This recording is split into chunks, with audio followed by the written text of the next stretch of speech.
So mga tol, 12 araw na nga lang po, masasaksihan na natin ang bigating laban sa pagitan ng kababayan natin na si 2 Division at Unified WBA at IBF Super Bantamweight World Champion Marlon Tapales versus 4 Division at current Unified WBC at WBO Super Bantamweight World Champion Japanese monster na Oya Inoue na magaganap sa Tokyo, Japan. Hindi nga po natin mapagkakaila na underdog ang kababayan natin na si Tapales at yamado itong monster ng Japan, pero may tinatawag nga pong upset sa boxing. Nagawa na nga po yan ni Tapales mga tol sa huling laban niya, kung saan nakuha niya ang pagiging unified champion kontra noon sa paboritong si Murodjon Akhmadaliev. Marami ang naniniwalang hindi mananalo si Tapales kay Akhmadaliev, pero na-upset nga po ni Tapales ang kampiyon sa isang split decision. Ganito din kaya ang mangyayari sa laban ni Tapales versus Inoue? So balikan po natin mga tol ang mga nakalaban ni Inoue katulad sa stance ni Tapales, ang pagiging southpaw.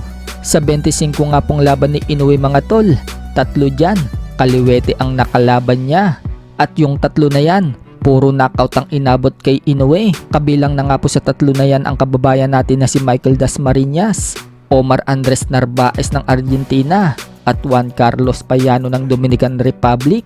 Kung babalikan natin ang mga laban na yan, tinapos nga po ni Inoue sa Michael Dasmariñas at Omar Narvaez sa isang body shot, habang tinapos naman ni Inoue itong si Juan Carlos Payano sa isang right straight.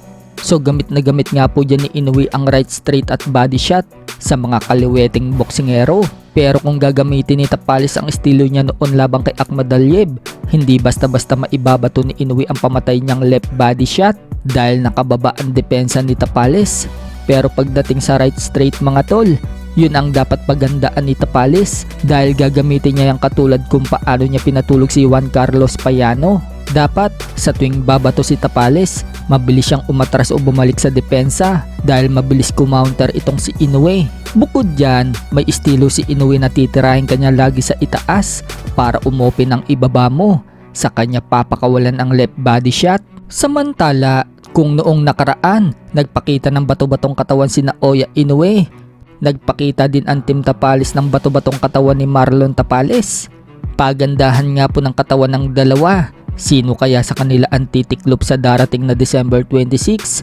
Ano sa tingin nyo mga tol? Sa kabilang banda, regular lightweight world champion Gervonta Tank Davis, inirereklamo si Devin Haney at partner na itong Snack o Scientific Nutritionist for Advanced Conditioning.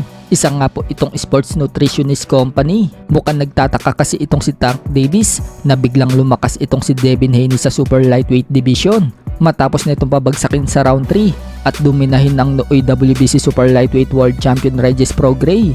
So ayon kay Tank Davis, dapat alisin na daw sa boxing itong Snack. Dudang-duda talaga itong si Tank Davis mga tol na biglang lumakas itong si Haney. Bukod dyan, alam naman po natin mga tol na tumimbang itong si Devin Haney ng 165 pounds sa gabi ng laban nila ni Regis Prograis. So halos super middleweight na nga po ang timbang ni Haney.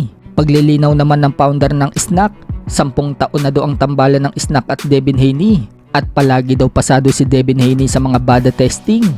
Bumanat naman si Devin Haney kay Tank Davis. Si Tank Davis daw ay isang tahong na buhay. Takot daw mamatay si Tank Davis sa kanya. Lagi na lang daw sinasabi ni Tank Davis na lalaban siya kapag may naka-line up siyang laban. Ngayon free na daw si Devin Haney. Gawin na daw nila ni Tank Davis ang laban.